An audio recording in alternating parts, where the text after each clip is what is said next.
I stood in the bleachers, my graduation gown wrinkled from gripping it too tightly, watching my parents beam as my brother's name echoed through the stadium. Not for me, never for me. They called me a failure that day, right there at my college graduation, their words cutting deeper than the diploma I'd clawed my way to earn. My name is Emily, and this is the story of how I turned their rejection into a fire that reshaped my life. Let me take you back to the beginning, to the house where I grew up, where the walls seemed to whisper I'd never measure up. I was the second child born 3 years after my brother Ethan, the untouchable star of our small Ohio town. Our community thrived on Friday night football church, bake sales and gossip that stuck like humidity. Ethan was the town's pride quarterback homecoming king, the kid whose perfect SAT scores earned him a framed article in the local paper. Me, I was the quiet girl sketching in my notebook or curled up with a library book under the backyard oak. My parents, Diane and Robert, were high school sweethearts, turned pillars of the middle class. Dad managed a bank, Mom sold real estate part-time. They weren't cruel, not outright, but their love was a currency, and I was always broke. By age 10, I saw the pattern. Ethan's soccer trophies gleamed on the living room mantel, dusted weekly by Mom with a proud smile. My art awards. They stayed hidden in my desk drawer like secrets I wasn't allowed to share. In 7th grade, I brought home a flawless report card, my heart pounding with hope. Dad glanced at it, nodded, and said, "Nice work, Em. Now let's talk about Ethan's college scouts."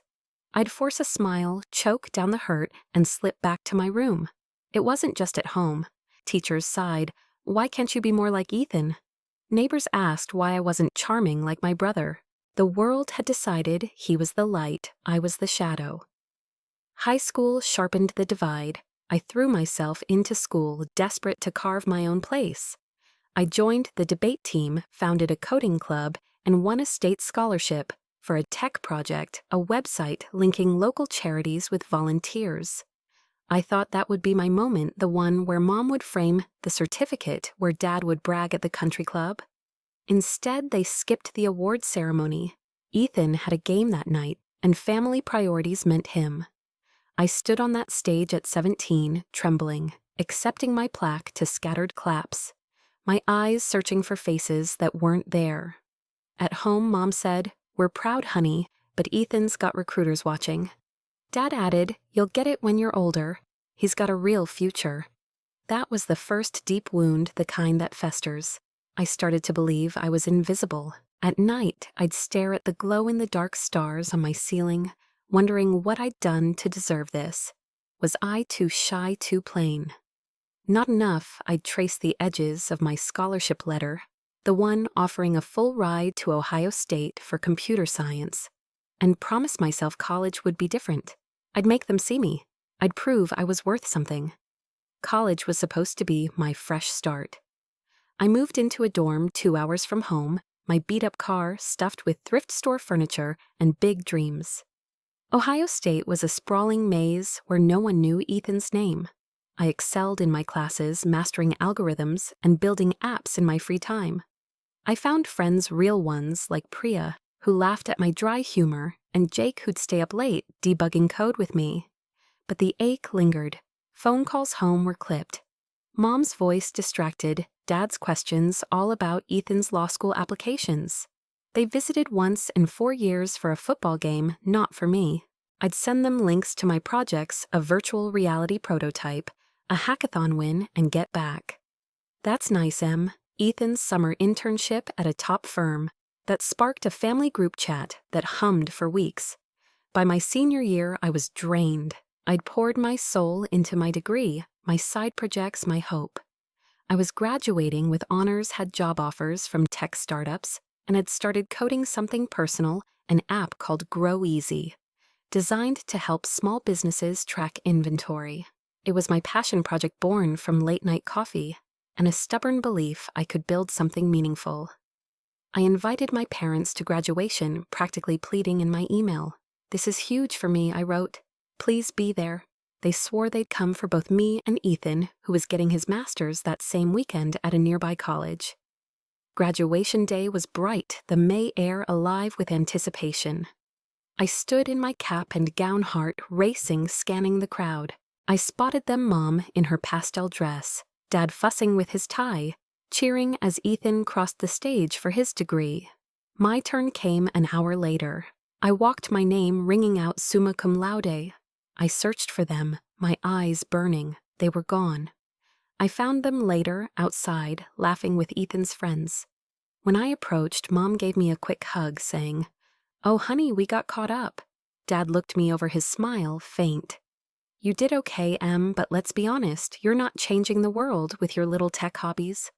The words hit like a slap. Little tech hobbies, I'd spent 4 years building a future, and that's what they saw. I muttered something, my throat tight, and walked away. That night in my dorm, I sobbed until my ribs ached. Priya found me, brought me chamomile tea, and sat with me as I spilled years of feeling unseen.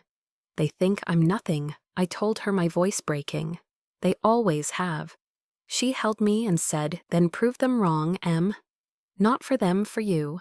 That moment broke something in me, but it also built something new. I was done begging for their love. I packed my things, moved to Columbus with Priya, and dove into Grow Easy. I didn't know it then, but their rejection was the spark. It hurt like hell, but it set me free. I was 22, heartbroken, and ready to fight for myself.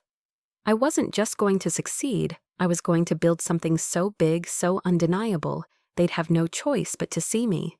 Not just my parents, everyone who'd ever overlooked me. The first months in Columbus were raw. I rented a tiny apartment with Priya, the kind with creaky floors and a leaky faucet. I worked as a freelance coder by day, scraping together enough to pay rent, and spent nights on Grow Easy. I'd code until my eyes burned, fueled by coffee and a quiet rage. I didn't talk to my parents. Their graduation snub had severed something, and I wasn't ready to mend it. I'd text Ethan occasionally, but even he felt distant, caught up in his own world of law firm interviews and fancy dinners. Priya was my lifeline. She'd blast music to keep me awake during late-night coding sessions, leave sticky notes with dumb jokes on my laptop, and drag me out for tacos when I forgot to eat. One night as we sat on our thrift store couch, she asked, "Why do you care so much about proving them wrong?" I didn't have an answer, then just a knot in my chest. It wasn't just about them, it was about me, about silencing the voice in my head that said I'd never be enough. Then I met Clara. She owned a bakery down the street, a cozy place with mismatched chairs and the best cinnamon rolls in town. I'd work from her shop sometimes, my laptop balanced on a wobbly table. Clara was in her 60s with silver hair and a laugh that filled the room. She'd bring me coffee and ask about my app, genuinely curious.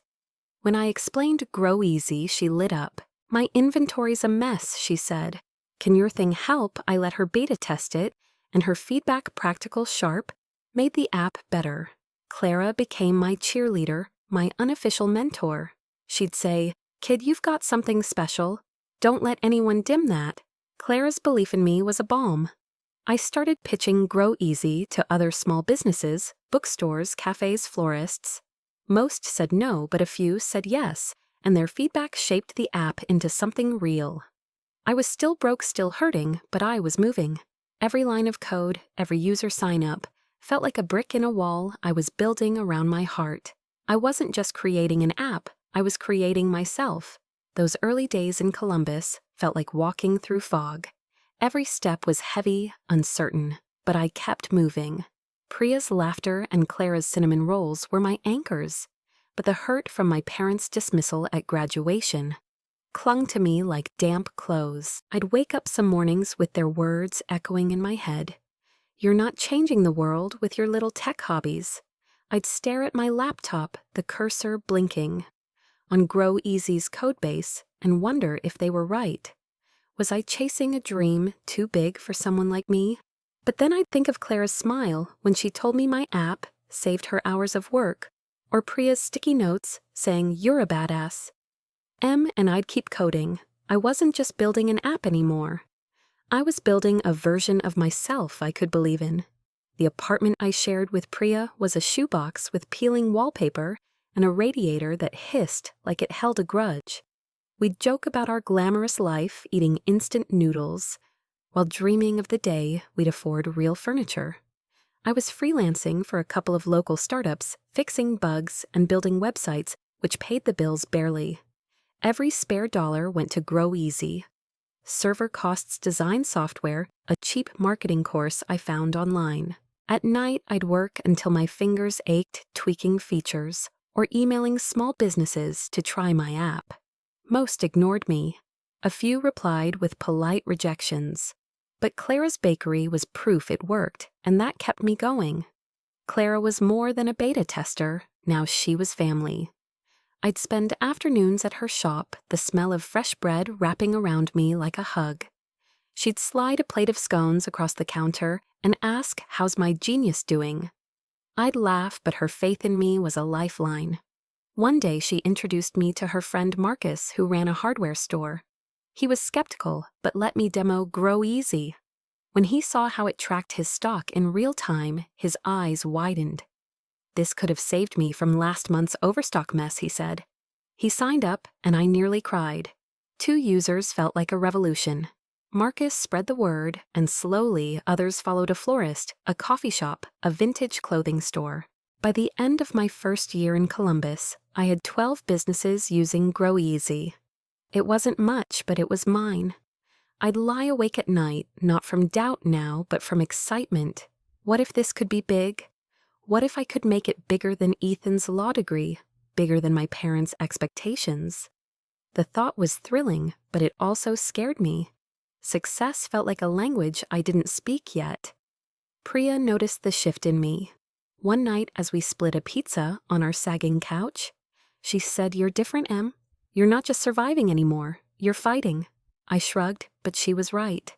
The rejection from my family hadn't faded, but it was fuel now. I didn't call home. Mom sent a few texts, generic. "How are you" messages, but I'd reply with one-word answers. Dad didn't reach out at all.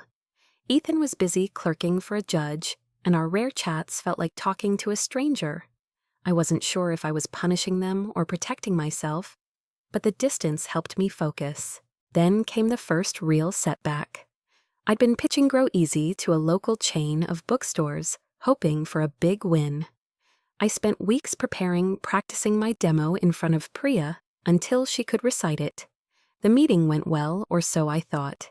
The manager smiled, nodded, and promised to follow up. A week later, I got an email. "We've decided to go with a more established platform." My stomach dropped.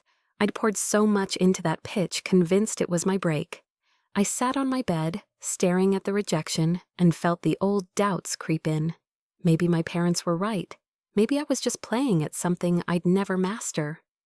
Priya found me crying and didn't say a word, just handed me a beer and sat beside me. After a while, she said, "You know why they said no? Because they're scared of something new. You're not done, Em. You're just getting started."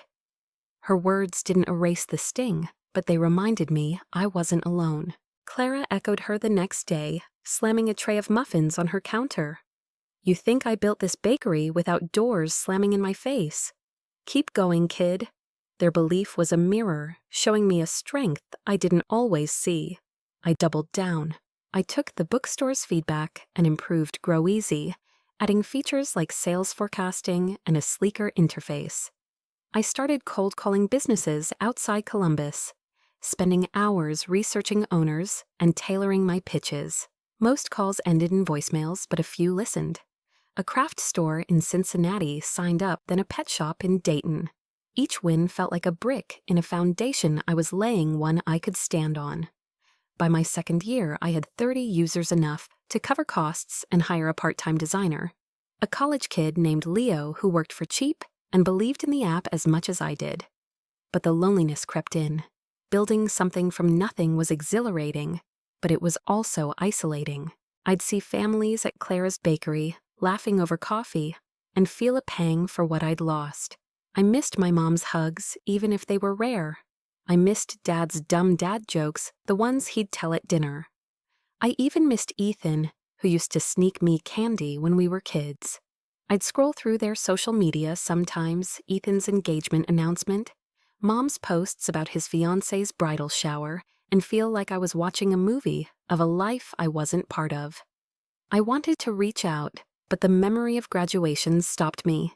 They'd made their choice, and I was making mine. Clara saw through my brave face. One slow afternoon, as I helped her roll dough, she said, "You're carrying too much, Emily. You don't have to forgive them, but you can't let them define you." I didn't know how to answer. I wasn't sure if I was holding a grudge or just surviving, but her words stuck like a seed planted in soft soil. I started journaling, something I hadn't done since high school. I'd write about the hurt, the anger, but also the wins, the new users, the late-night breakthroughs. It was like talking to myself, and slowly I started to like the person I was hearing. Then came a turning point. I got an email from a tech incubator in Cleveland inviting me to apply for a startup program. They'd seen my app on a local business blog and wanted to meet. My hands shook as I read it. This wasn't just another user, this was a chance to scale, to go from scrappy to serious. I spent days on the application, pouring my story into it, the scholarship kid, the overlooked sister, the girl who built something from nothing. Priya and Clara proofread it, cheering me on. When I hit submit, I felt like I'd sent a piece of my heart into the world. Weeks later, I got the call I was in. The incubator offered mentorship, a small grant, and a desk in their co-working space. I'd have to move to Cleveland, leaving Priya and Clara, but they wouldn't let me hesitate. "This is your shot," Priya said, packing my bags like it was her mission. Clara baked me a cake with Go Conquer in messy icing. I hugged them both, tears in my eyes, and drove to Cleveland with my laptop and a suitcase. I was 24, terrified and electrified. Grow Easy wasn't just an app anymore, it was a dream I could touch. And for the first time, I felt like I was running towards something, not away. The incubator was a whirlwind. I was surrounded by founders, mostly men, mostly older, who talked in jargon and threw around terms like disruption and pivot. I felt out of place at first, my thrift store jeans stark against their tailored suits. But when I demoed Grow Easy, they listened. My mentor, a woman named Rachel, saw something in me. "You've got grit," she said. "That's rarer than a good idea." She pushed me to think bigger, to pitch to investors, to dream beyond small businesses. I was scared, but I was learning, and every step felt like a defiance of the voice that called me a failure. Have you ever felt like the world wrote you off? Like no matter how hard you tried, someone was there to say you weren't enough? I lived that for years, but in Cleveland, I started to believe I could rewrite the story. Not for my parents, not for Ethan, but for me. Cleveland was a new world, a city of steel and ambition that felt both daunting and alive. The incubator's co-working space buzzed with energy founders typing furiously, whiteboards scrawled with ideas. Coffee cups piling up like trophies. I'd traded my cozy Columbus life for a sublet studio apartment with a lumpy mattress and a view of a brick wall, but I didn't care. For the first time, I felt like I was exactly where I was meant to be. Grow Easy was no longer just a side project, it was a mission, and I was its general, ready to fight for every inch of ground. The first weeks at the incubator were overwhelming. I was the youngest founder there and one of the few women. The others were mostly guys in their 30s, tossing around terms like Series A and unicorn status with the ease of native speakers. I'd nod scribbling notes to Google later, my imposter syndrome roaring. My thrift store sweaters and scuffed sneakers stood out against their polished loafers and branded hoodies. But when I presented Grow Easy at our first pitch practice, something shifted. I stood in front of the room, my voice shaky at first, and walked them through the app, how it helped Claire's bakery avoid waste, how Marcus's hardware store saved thousands on overstock. I showed the numbers, 45 users now, with a 20% month-over-month growth rate. When I finished, the room was quiet for a moment, then Rachel, my mentor, clapped. That, she said, is a story investors will eat up. Rachel was a force mid-40s with sharp eyes and a no-nonsense vibe that reminded me of Clara. She'd built and sold a logistics startup and now mentored founders like me. Over coffee, she'd grill me on my vision, my metrics, my fears. "You're not just selling an app," she told me. "You're selling a solution to a real problem. Own that." She pushed me to refine my pitch, to think beyond small businesses, to mid-sized retailers, even chains. The idea terrified me. Grow Easy was still a scrappy operation. Run from my laptop, but her confidence was contagious. I started to see the bigger picture, the one where my app wasn't just helping a few shops, but changing how businesses worked. The incubator gave me resources I'd never had access to: developers, marketing experts, even a small grant to hire Leo full-time. He moved to Cleveland, crashing on my couch until he found a place, and we'd work late into the night, laughing over bugs and dreaming up new features. Leo was a godsend, brilliant, loyal, and unafraid to call me out when I was overthinking. "You're building something real, Em," he'd say. "Stop waiting for permission." With him on board, Grow Easy got sleeker, faster, more robust. We added integrations for accounting software, a mobile dashboard, even a basic AI to predict inventory trends. Users loved it, and our numbers climbed 70 users by my third month in Cleveland, then 90. But the pressure was relentless. The incubator's program culminated in a demo day where we'd pitch to investors, accelerators, and tech scouts. It was 6 months away, and the stakes felt sky high. A good pitch could mean funding partnerships, a real shot at scaling. A bad one could send me back to square one. I'd lie awake at night, my mind racing with what ifs. What if I choked? What if they saw through me, saw the small town girl who'd been called a failure?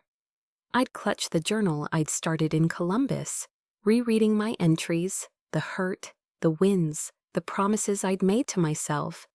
It grounded me, reminded me why I was here. I stayed in touch with Priya and Clara, their voices pulling me through the hardest days. Priya would send me playlists labeled Boss Bitch Vibes and call to gossip about her new job at a marketing firm. Clara mailed me care packages, muffins, handwritten notes, once a tiny keychain shaped like a computer. For my tech star, she wrote, "Their belief kept me steady, but the absence of my family was a quiet ache." I hadn't spoken to my parents since moving to Cleveland. Mom's texts had stopped and Dad never reached out. Ethan sent a congratulatory message when I told him about the incubator, but it felt perfunctory, like he was checking a box. I'd scroll through their social media sometimes, Ethan's wedding planning, Mom's posts about his rehearsal dinner, and feel like I was peering into a house I'd been locked out of. I wanted to be angry, but mostly I was sad. I missed them, even if they didn't miss me. Rachel noticed my distraction. One day, after a pitch rehearsal, where I'd stumbled over my words, she pulled me aside. "What's holding you back, Emily?" she asked. I hesitated, then spilled it all: the graduation snub, the years of being overshadowed, the way my parents' words still echoed. She listened, her face unreadable, then said, "You're carrying their baggage. You don't have to. Your success isn't about proving them wrong. It's about proving yourself right." Her words hit hard, like a truth I'd been circling but couldn't name. I didn't need my parents' approval to be enough. I needed my own. I threw myself into demo day prep with a new kind of focus. Rachel coached me on my pitch, drilling me until I could deliver it in my sleep. Leo and I polished the app, adding a demo mode to show investors its potential. I started networking, something that terrified me. I'd force myself to attend startup meetups, shaking hands with strangers, and talking about Grow Easy. Most were polite but dismissive: another app, another dreamer. But a few listened, asked questions, took my card. One, a venture capitalist named Sarah, emailed me after a meetup. "Your passion's infectious," she wrote. "Let's talk post-demo day." It was a small win, but it felt like a beacon. As demo day loomed, I hit a milestone. Grow Easy reached 150 users, including a small retail chain in Pittsburgh. The chain's owner raved about the app in a trade magazine, calling it a game changer for independent retailers. Rachel sent me the article with a note. "This is your ammunition, use it." I printed it out, taped it to my wall, and read it whenever doubt crept in. I was still scared, still fighting the voice that said I wasn't enough, but I was learning to fight louder. The night before demo day, I called Clara. I was a mess pacing my tiny apartment. My pitch script crumpled in my hand. What if I fail? I asked her. She laughed that warm, gravelly sound I loved. Kid, you've already won. You built this from nothing.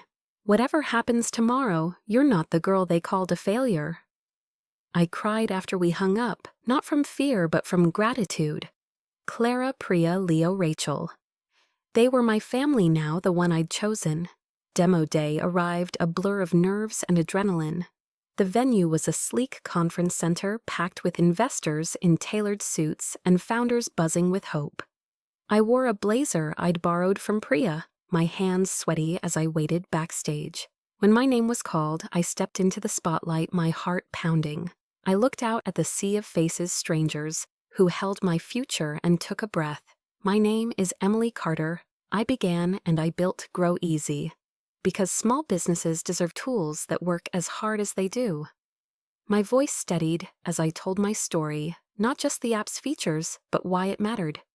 I talked about Clara, about Marcus, about the bakery and hardware store that inspired me. I showed the numbers, the growth, the magazine article. And I ended with a line Rachel had helped me craft. Grow Easy isn't just an app, it's a movement for the underdogs who keep our communities alive. The applause was loud, real. I walked off stage, my legs shaking, and Rachel grabbed me in a hug. You nailed it, she whispered.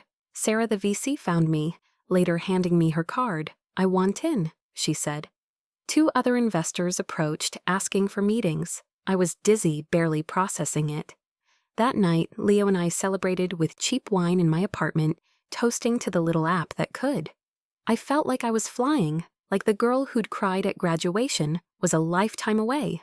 But the real test was coming.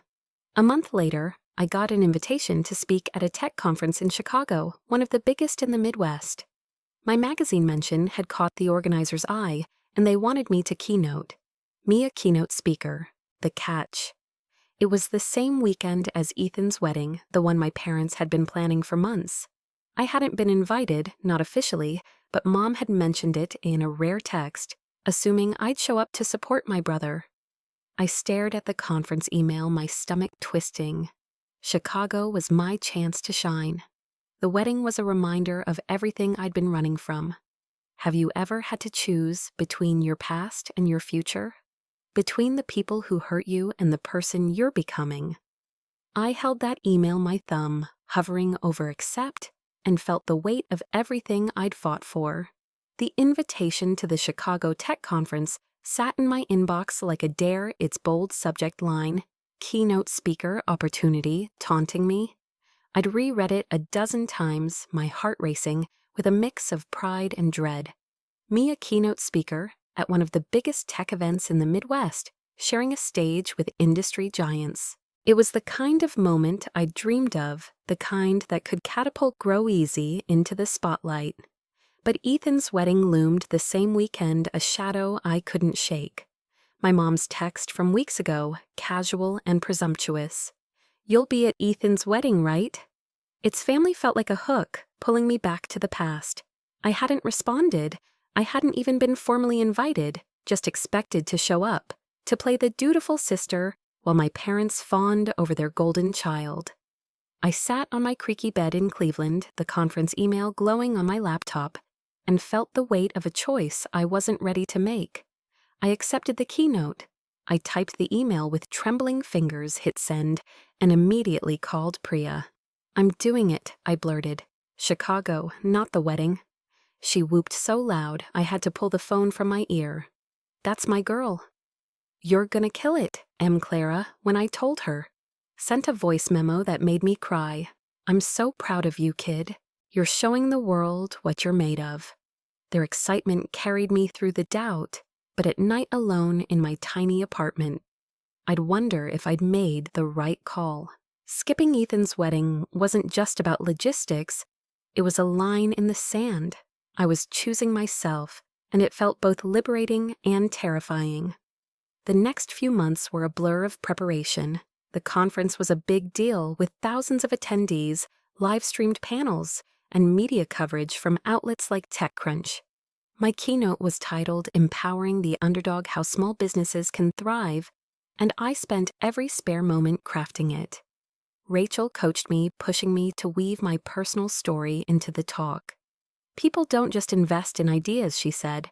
They invest in you. So I wrote about Clara's bakery, Marcus's hardware store, and yes, about being the kid who was never enough. I practiced in front of Leo, who'd nod approvingly, but tease less nerd, more heart. By the time I had the speech memorized, it felt like a piece of my soul. Grow Easy was growing too.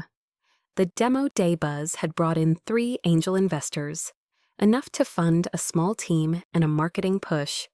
We hit 300 users, including a chain of craft stores in Ohio and Michigan. The Pittsburgh Retailers magazine feature kept circulating, and I started getting emails from blogs and podcasts wanting interviews. I hired a second developer, a quiet genius named Aisha, and we moved into a real office, a cramped loft with exposed brick and a coffee machine that became our lifeline. Leo, Aisha, and I would work late, blasting music and debating features, our laughter echoing off the walls.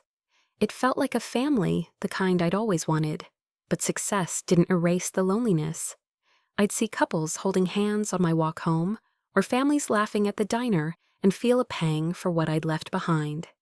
I hadn't spoken to my parents in months. Mom's last text about the wedding went unanswered, and Dad was a ghost. Ethan called once asking why I hadn't RSVP'd. "It's my wedding, Em," he said, his voice tight. "You're really not coming." I mumbled something about work, unable to tell him the truth, that showing up felt like surrendering to a family that didn't see me. He hung up, and I cried myself to sleep, wondering if I was cutting them off, or if they'd already let me go.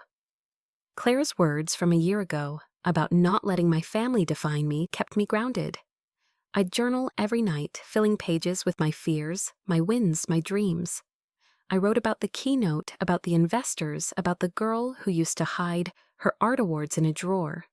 The more I wrote, the more I saw her, Emily, the real one, not the failure my parents saw.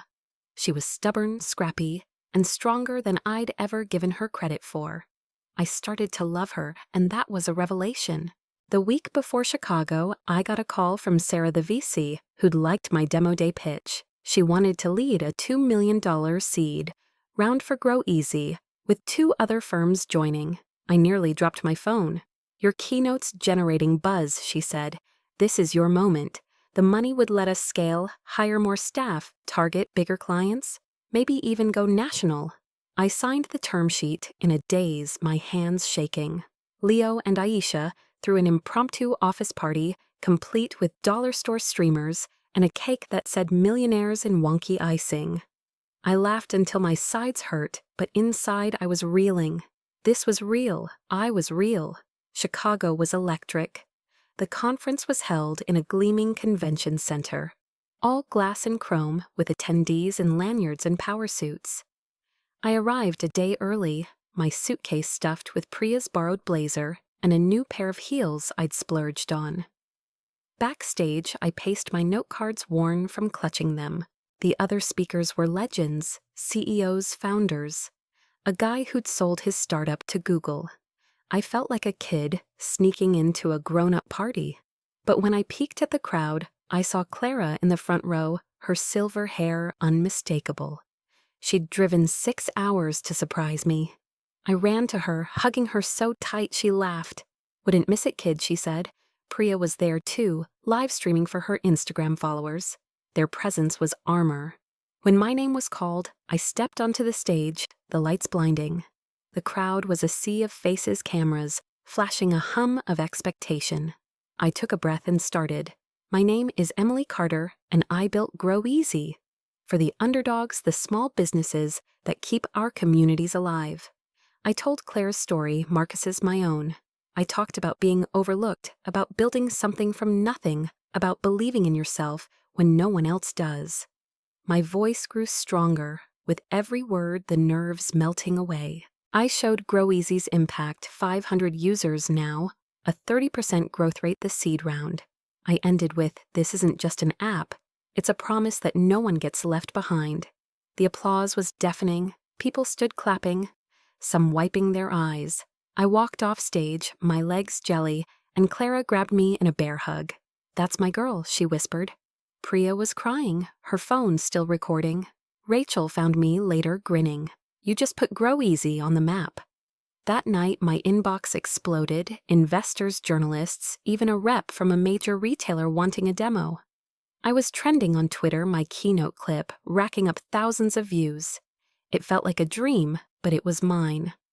I flew back to Cleveland on a high, but reality waited. Ethan's wedding had happened without me. Mom left a voicemail while I was in Chicago, her voice sharp. "We missed you, Emily. This was important. I didn't call back. I couldn't." The keynote had shown me what I could be, and I wasn't ready to shrink back into their world.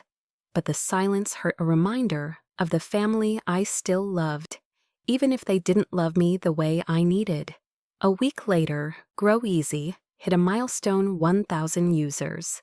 We were in talks with a national retail chain, and Sarah's firm was pushing for a Series A round. I hired more staff, a marketing lead, another developer, and our loft office felt like a real company. I was 25 running a startup that was starting to matter. But the real change was inside. I wasn't the girl who'd cried at graduation anymore. I was someone who could stand on a stage, tell her story, and make people listen. I was someone who could build something from pain. One night as I journaled, I wrote a letter I'd never send. To Mom, Dad, Ethan. I forgave them not because they deserved it, but because I deserved peace. I didn't need their validation anymore. I had Clara's pride, Priya's loyalty, Rachel's respect. I had Grow Easy, and I had myself. That was enough. Have you ever had to let go of someone to hold on to yourself? I did. And it was the hardest, most beautiful thing I've ever done. I wasn't running from my past anymore. I was building my future. The high from Chicago lingered like a song I couldn't stop humming. I'd wake up some mornings half expecting to find it was all a dream, the keynote, the standing ovation, the viral clip of my speech, racking up views online. But it was real. Grow Easy was real.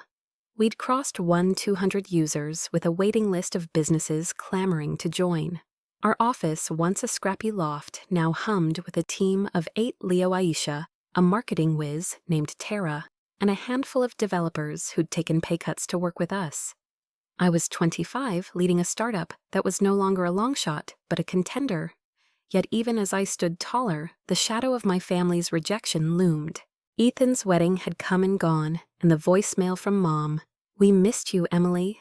This was important, played in my mind, like a broken record. I hadn't called back. I wasn't sure I ever would.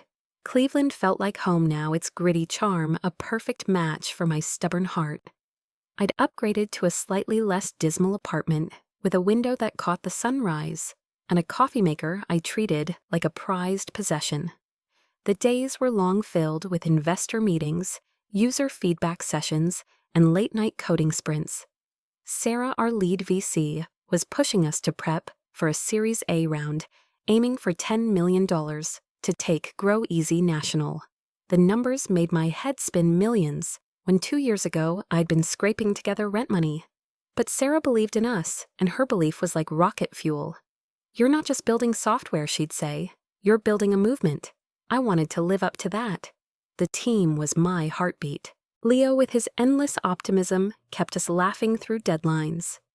Aisha's quiet brilliance turned complex problems into elegant code. Tara, our marketing lead, had a knack for turning user stories into campaigns that spread like wildfire. We'd celebrate every milestone, 1,000 users, our first national client with pizza and bad karaoke in the office. They weren't just colleagues, they were my chosen family, the ones who saw me when my real family didn't. But even their warmth couldn't fill the hole left by my parents' silence. I'd see Tara's mom call her during lunch, or hear Aisha talk about her brothers and feel a pang. I wanted that, a family who cared without conditions. I just didn't know if mine ever would. Work kept me grounded. The national retail chain we'd been courting, a group of 50 home goods stores, signed a contract, our biggest win yet. Their CEO, a gruff woman named Linda, told me Grow Easy had saved her team thousands of hours.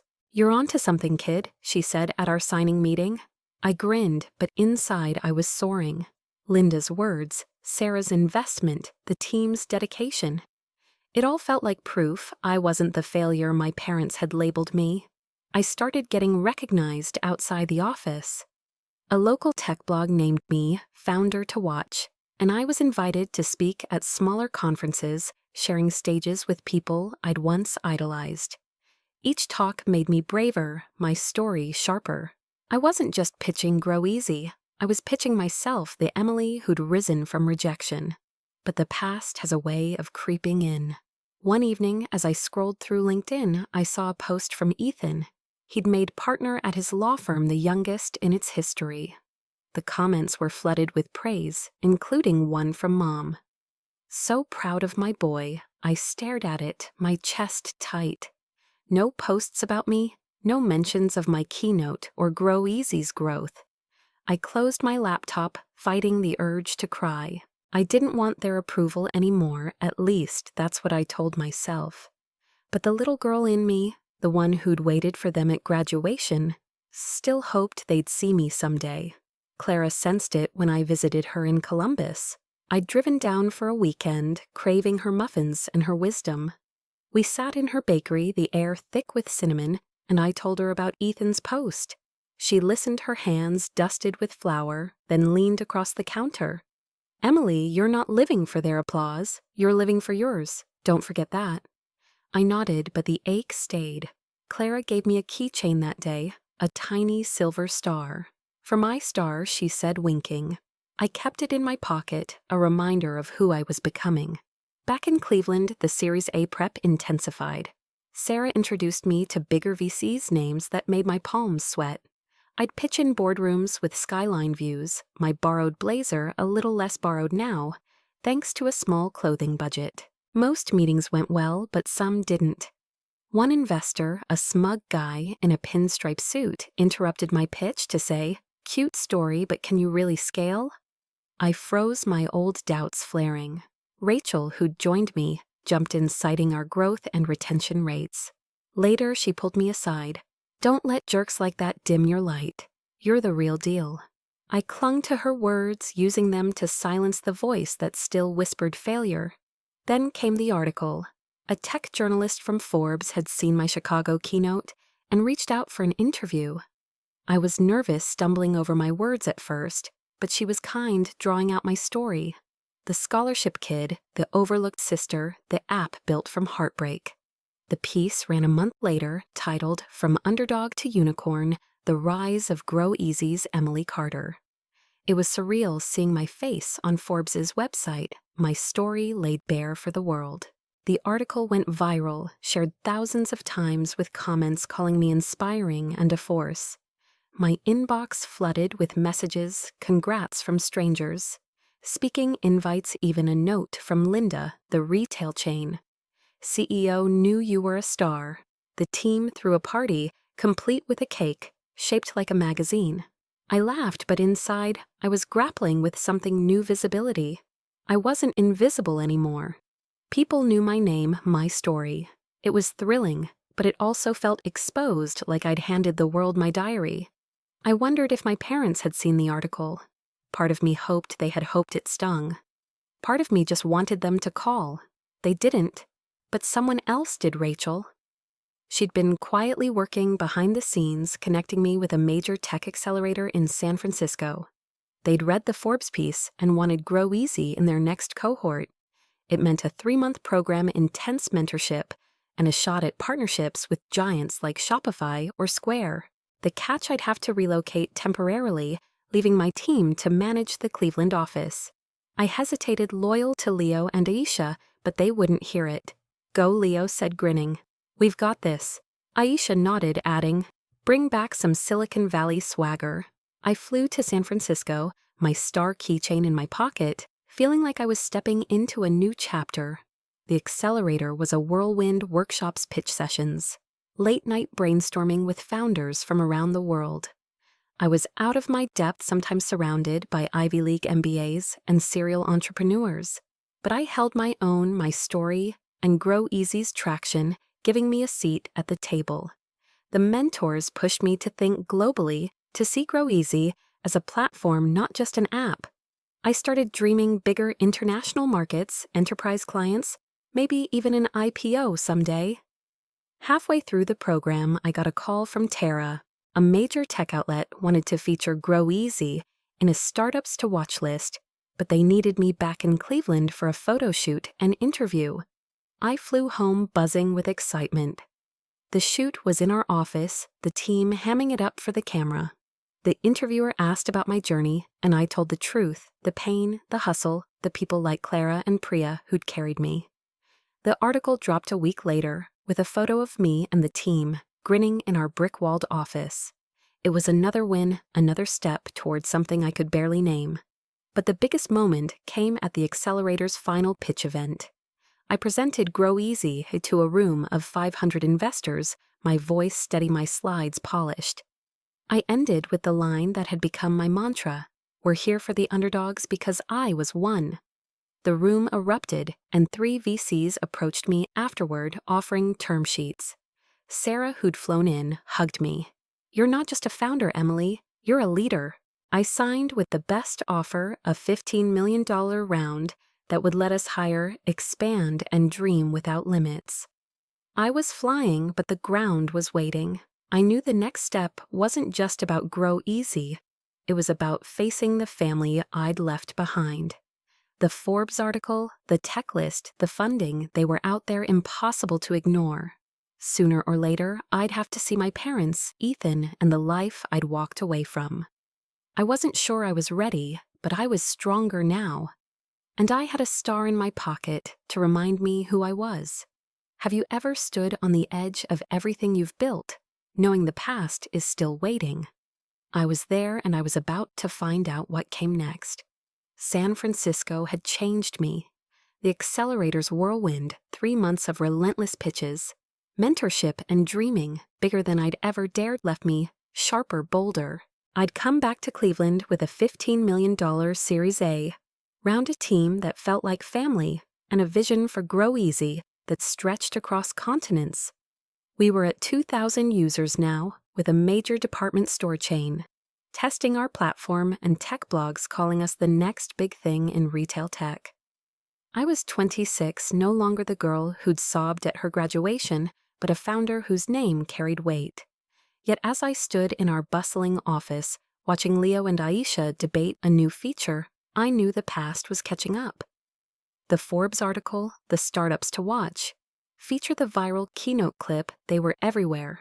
My parents couldn't ignore me forever, and I couldn't outrun the ache of their absence. The office was our sanctuary, a bigger space now, with glass partitions and a ping-pong table we rarely used. Tara's marketing campaigns had turned Grow Easy into a brand with sleek ads and user testimonials that made me tear up. Clara's bakery was featured in one, her silver hair glowing, as she said, "This app gave me time to bake, not just balance books." We'd hired more staff, a sales lead, 2 designers, a PR manager, named Javier, who got us into Wired. The team was a machine, but a warm one, full of inside jokes and birthday cakes. They called me boss with a grin, but I felt like their sister, not their leader. They'd seen me at my lowest, and their faith in me was a mirror reflecting a woman I was starting to love. Success was intoxicating, but it didn't erase the quiet moments of doubt. I'd walk home through Cleveland's chilly streets, my star keychain jangling in my pocket, and think about my family. I hadn't spoken to them in over a year. Mom's last voicemail about missing Ethan's wedding was still on my phone unreturned. Dad hadn't reached out at all. Ethan sent a text after the Forbes article, "Congrats, Em. Didn't know you were doing all this, but it felt like an afterthought." I'd stare at their social media sometimes, a habit I couldn't break. Mom's posts were all about Ethan's new house, his law firm parties, his perfect life. Nothing about me. I wanted to be past it, to not care, but the little girl in me still waited for their pride. Clara's words about living for my own applause kept me steady. I'd journal every night, filling notebooks with my journey, the accelerator, the funding, the way it felt to sign a contract with a national chain. I wrote about the hurt too, the way my parents' silence felt like a bruise that wouldn't heal.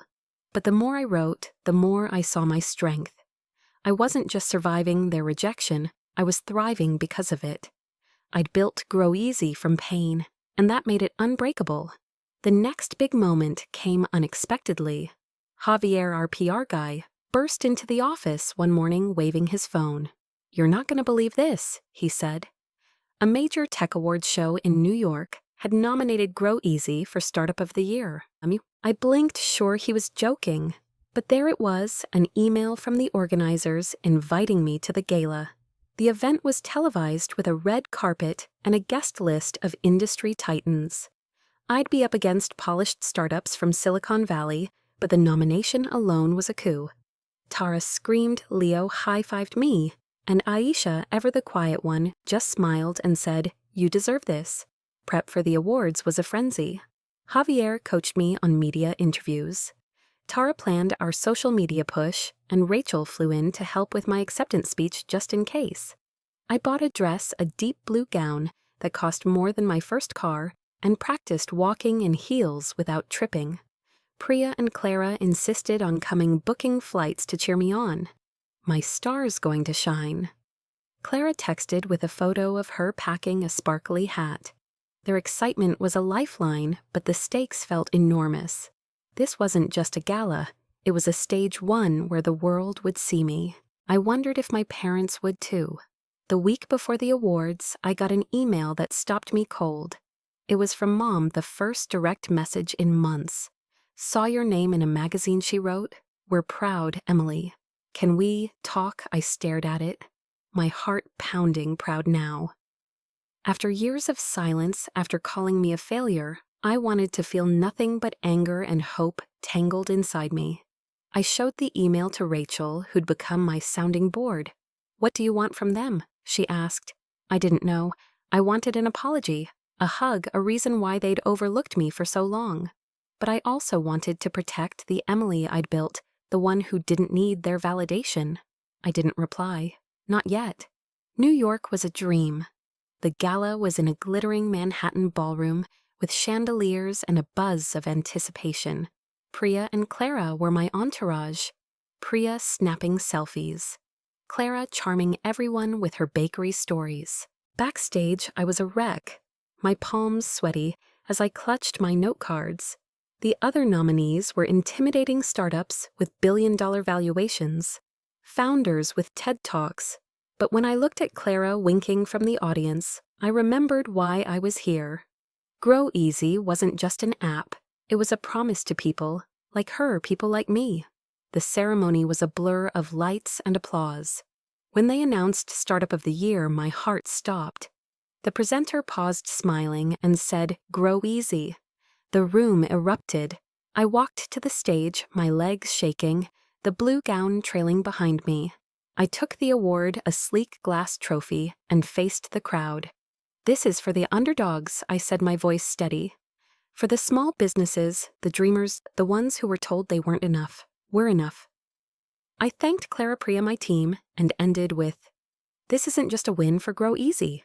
It's a win for anyone who's ever had to prove themselves." The applause was thunderous, cameras flashing as I left the stage. Backstage, I was mobbed reporters, investors, even a Netflix producer wanting to talk about a documentary. Priya hugged me crying, and Clara said, "Told you, kid, you're a star." The night felt like a coronation, but the real victory was inside. I'd stood on that stage, not as Ethan's sister or my parents' disappointment, but as Emily Carter, founder, leader, survivor. The next morning, my phone was flooded. Grow Easy's user count spiked to 3,000 overnight, with retailers calling from as far as London. Javier was fielding media requests. Tara was planning a victory campaign, and Sarah was talking Series B. But the message that stopped me was from Ethan. "Watch the awards on TV," he wrote. "You were incredible, Em. I'm sorry I didn't see it sooner." I stared at it, tears welling. It was the first time he'd ever sounded like my brother, not the golden boy. I didn't respond, but I saved the text a crack in the wall between us. Back in Cleveland, the momentum didn't stop. We signed a deal with a European distributor, opened a second office in Chicago, and hired 20 more staff. I was on planes constantly speaking, at conferences meeting with CEOs, my star keychain always in my pocket. I was named to Forbes's 30 Under 30, my face on newsstands, next to people I'd once idolized. Each win felt like a brick in a foundation I'd built from nothing, but the question of my family lingered. Mom's email, Ethan's text, they were olive branches maybe, but they came too late. Or did they? One night as I journaled, I realized I wasn't angry anymore. I was tired of carrying the hurt. I didn't need their pride to feel whole, but I wanted to face them, not as the girl they'd dismissed, but as the woman I'd become. I knew it wouldn't be easy. They'd see the awards, the articles, the Emily the world saw. But I needed them to see me the real me, the one who'd fought for every inch of this life. Have you ever had to face the people who broke you not to win, but to heal? I was ready to try, and I knew it would change everything. The New York Gala was a turning point, a moment where the world saw me not as a shadow, but as a star. I was 26, clutching a glass trophy that felt like a piece of my heart made solid with Grow Easy's name on headlines and my face on Forbes 30 Under 30. We were at 4,000 users with a Chicago office, a European deal, and a Series B round looming. My team, Leo, Aisha, Tara, Javier, was my rock their laughter, and late night pizza runs a reminder of what I'd built. Clara and Priya's pride was a warmth I carried everywhere, my star keychain, a talisman in my pocket. But my family's silence, broken only by Mom's hesitant email and Ethan's belated text, was a weight I couldn't ignore. I'd spent years running from their rejection, building a life to prove them wrong. Now I was ready to face them, not for their approval, but for my own peace. It started with an invitation, a tech summit in Columbus. My old college town asked me to keynote. It was a big deal with local media and a live stream, but what caught my breath was the date, the same weekend as my parents' 30th anniversary party. Ethan had mentioned it months ago in a group chat I rarely checked, assuming I'd show up. I hadn't planned to go too much history, too much hurt. But the summit changed things. Columbus was 2 hours from my childhood home, close enough to make avoidance feel like cowardice. I accepted the keynote, then texted Ethan, "I'll be in town for work. Might stop by the party." His reply was quick. Really, that'd mean a lot. I didn't respond, unsure what I was walking into. The weeks leading up to the summit were a whirlwind. Grow Easy was scaling fast with a new partnership with a Canadian retail chain and a feature in TechCrunch. I was flying between Cleveland, Chicago, and New York, pitching to investors and training new hires. My days were packed, but my nights were for journaling, where I wrestled with what facing my family meant. I wrote about graduation, the way Dad's words, a little tech hobbies, had cut me open. I wrote about Mom's absence, Ethan's indifference, and the girl who'd believed she was nothing. But I also wrote about now the awards, the team, the woman who'd built a company from pain. I didn't need their love to be whole, but I wanted to look them in the eye and let them see me. Clara and Priya were my anchors. I called Clara from my hotel in Chicago, my voice shaky. "What if they don't care?" I asked. "What if I'm still invisible?" She was quiet for a moment, then said, "Kid, you're not invisible. You're a damn supernova. They'll see you or they won't. Either way, you're enough." Priya, when I told her my plan, sent a voice memo. "You're gonna walk into that party like the queen you are." I'm so proud, Em. Their words were armor, but I was still scared. This wasn't a gala or a pitch. This was my family. The people who'd shaped me for better or worse. The summit was held in a sleek Columbus Convention Center, all glass and polished floors. I arrived a day early, my blue gown swapped for a tailored blazer and jeans professional but me. Priya and Clara drove up, insisting on being my cheer squad. Backstage, I paced my note cards worn from gripping them. The crowd was smaller than New York, but heavy with local bigwigs, university. deans, tech execs, even the mayor. I spotted a few familiar faces from Ohio State professors who'd once compared me to Ethan.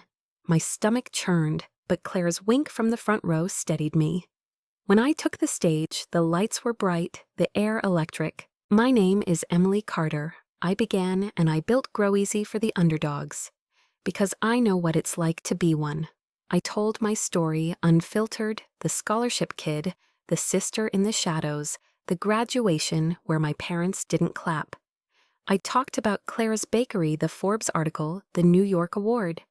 I showed Grow Easy's numbers, 4,500 users, $20 million in projected revenue. But mostly I talked about resilience, about building something when the world says you can't. This isn't just an app, I said. It's a reminder your worth isn't what others see. It's what you know. The crowd stood cheering, some crying. A local news crew caught it all, the clip destined for the evening broadcast. Off stage, I was mobbed reporters, students, even a professor who apologized for overlooking me. Priya hugged me, her eyes wet. Clara handed me a muffin, grinning. Told you, supernova. I was floating, but the party loomed. It was that night at a country club my parents had joined years ago. I hadn't RSVP'd, but Ethan had texted the details saying, "Hope you make it." I drove there alone, Priya and Clara, staying back to give me space. My hands shook on the wheel, my star keychain in my pocket like a lifeline. The country club was all twinkling lights and manicured lawns, the kind of place my parents loved to show off. I parked, smoothed my blazer, and walked in, my heart pounding. The room was packed, relatives, family, friends, Ethan's law firm colleagues. A banner read, "Happy 30th, Diane and Robert." I saw Mom first, in a sparkly dress, laughing with a cousin. Dad was by the bar toasting with Ethan, who looked polished in a suit. No one noticed me at first. I stood there feeling like the 17-year-old at the scholarship ceremony, waiting for eyes that never came. Then Ethan saw me. "Em," he called, weaving through the crowd. He hugged me, awkward but genuine. "You came." Mom turned, her smile faltering. Dad followed his glass, pausing mid-sip. The room quieted, eyes on me. I felt exposed, but I stood tall. "Hi," I said, my voice steady. "Thought I'd stop by." Mom approached, hesitant. "Emily, we saw your speech on the news tonight. You were—" She trailed off, tears in her eyes. Dad cleared his throat. "Didn't know you were doing all that," he said, his voice gruff. "Impressive, impressive." The word landed like a pebble in a pond. I waited for more, an apology, an acknowledgement of the years they'd ignored me. It didn't come. Ethan jumped in, eager. "That award in New York, huge." "Why didn't you tell us?" I looked at him, the brother I'd once idolized, and saw a stranger. "I tried," I said quietly. "You didn't listen." The room was silent now, the weight of my words sinking in. Mom's face crumpled. "We didn't know how big this was," she said. "We're proud, honey, proud." There it was, the word I'd craved for years. But it felt hollow too late. I took a breath, my voice calm but firm. "I didn't need you to be proud. I needed you to see me. At graduation, at my awards, when I was trying, you didn't." Dad flinched, his eyes dropping. Ethan looked away. The crowd shifted, uncomfortable, but I didn't care. This wasn't about them anymore. It was about me saying what I'd carried for too long. Mom reached for my hand, but I stepped back. "We made mistakes," she said, crying now. "But you're here. Can we fix this?" I looked at her, at Dad's guilty face, at Ethan's unease. I saw the family I'd loved, the one I'd lost. "I don't know," I said honestly. "But I'm not the girl you called a failure. I'm someone else now." I turned to leave, my heart heavy but lighter too. Ethan called after me. Wait, but I kept walking out into the cool night air. I drove back to my hotel, tears streaming, not from pain, but from release. I'd face them not as the wounded kid, but as Emily Carter, founder, survivor, star. I didn't need their apology to move forward. I had Clara, Priya, my team, my dream. I had myself. Have you ever had to stand up to the people who hurt you, not to win, but to be free? I did. And it was like shedding a skin I'd outgrown. I was ready for what came next, whatever it was. Driving away from the country club, the night air cool against my face, I felt a strange calm settle over me. The confrontation with my family hadn't been the explosive victory I'd once imagined. No dramatic apologies, no cinematic reconciliation. It was messier, quieter, more human. Mom's tears, Dad's averted eyes, Ethan's halting words. They were real, but they didn't erase the years of being unseen. I'd said my piece not for them, but for me. I'd stood in that room, the girl they'd called a failure, and shown them the woman I'd become. As I pulled into my hotel parking lot, my star keychain glinting in the dashboard light, I realized I was free, not from them, but from the weight of needing their approval. I was 26, and my life grow easy, my team. My dreams was mine to shape. Back in my hotel room, I kicked off my shoes and sat on the bed, the Columbus skyline, a soft glow outside. I opened my journal, the one that had held my heart through every high and low, and wrote. I wrote about the party, the way moms were proud had felt like too little too late. I wrote about Dad's silence, Ethan's attempt to bridge the gap, and the way I'd walked away, not in anger but in strength. I wrote about Clara's muffins, Priya's selfies, the team's late-night karaoke people who'd seen me when my family hadn't. And I wrote about myself, the Emily who'd built a company, from pain who'd stood on stages and made the world listen. You're enough, I wrote, the words blurring as tears fell. You always were. The next morning, I met Clara and Priya for breakfast at a diner near the convention center. Clara slid a plate of pancakes across the table, her eyes twinkling. So how's my supernova feeling? I laughed, recounting the party, the awkward hugs, the heavy silence the moment I'd left. Priya listened, her chin propped on her hand. You didn't just show up, Em. You showed them who you are. Clara nodded, adding, and you showed yourself too. Their words wrapped around me like a blanket. I didn't need to rehash the hurt anymore. I'd faced it, and I was ready to move on. Returning to Cleveland felt like coming home. The office was alive with energy. New hires training Aisha, debugging a feature, Tara planning a user conference. Grow Easy was at 5,000 users with a pilot program for a national grocery chain, and talks of expanding to Asia. The Series B round closed at $25 million more than I'd ever imagined. We were hiring, renovating the Chicago office, and eyeing a small acquisition to boost our AI capabilities. Javier got us a spot on CNBC where I talked about our mission for small businesses. The anchor called me a visionary, and I didn't flinch. I was starting to believe it. But the real work was inside. I'd faced my family, but I hadn't decided what came next. Mom sent a text a week after the party. We'd love to see you, Emily. We're sorry. Dad followed with a stiff email mentioning the summit keynote he'd watched online. You've done well, he wrote. We didn't realize.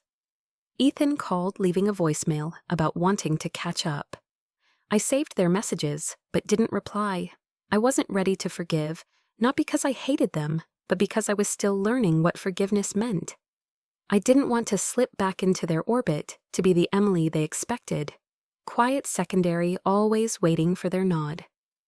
Clara helped me navigate it. I visited her in Columbus, sitting in her bakery, as she kneaded dough. You don't owe them anything, she said, her hands steady. But if you want them in your life, it's on your terms.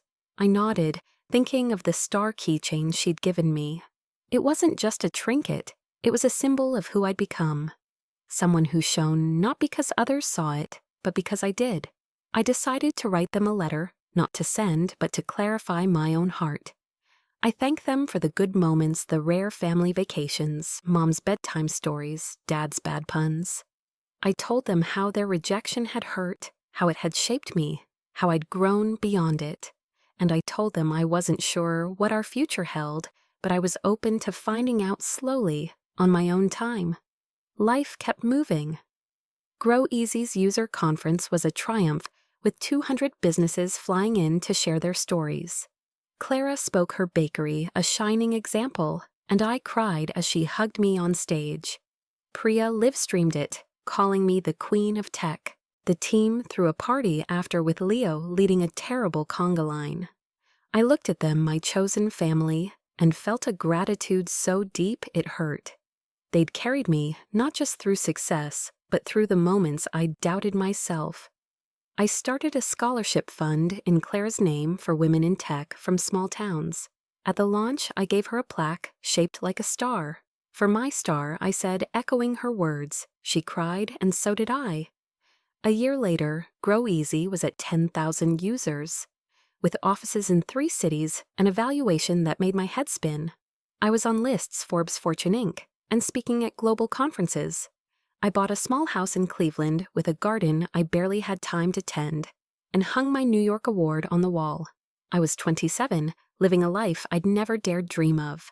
But the biggest change was quieter. I'd stopped looking over my shoulder, waiting for my family's approval. I'd found it in myself. I did see them again, eventually. Ethan invited me to dinner at his house, a neutral space. I went nervous but curious. Mom and Dad were there older, then I remembered their smiles, tentative. We talked carefully at first about my work, their lives, the weather. They apologized haltingly for missing so much. We didn't understand, Mom said. We should have been there. Dad nodded, his eyes wet. We're proud, Em, always were in our way. I listened, not rushing to absolve them. Thank you, I said, meaning it. But I needed more than pride. I needed you. They nodded, and we sat with the truth, not fixing it, just holding it. We're still figuring it out. I see them sometimes, holidays, the occasional call. Ethan and I text more, rebuilding something like siblings. It's not perfect, but it's honest. I don't need them to complete me anymore. I have Clara's wisdom, Priya's fire, my team's loyalty. I have Grow Easy, a company that's changing lives. And I have myself, the woman who turned pain into power. I keep the star keychain on my desk, now a reminder of the journey. I'm starting a new project, a mentorship program, for young women in tech to tell them what I wish I'd known your worth. Doesn't depend on someone else's validation. It's in you, always waiting for you to claim it. I'm proof of that. I was the underdog, the overlooked sister, the girl they called a failure. I'm still her, but I'm more founder, leader, star. And I'm just getting started. Have you ever found your worth in the place you least expected? Inside yourself, I did. And it's the greatest victory I'll ever know. Wherever you are, whatever you're fighting for, know this, you're enough. Shine not for them, but for you.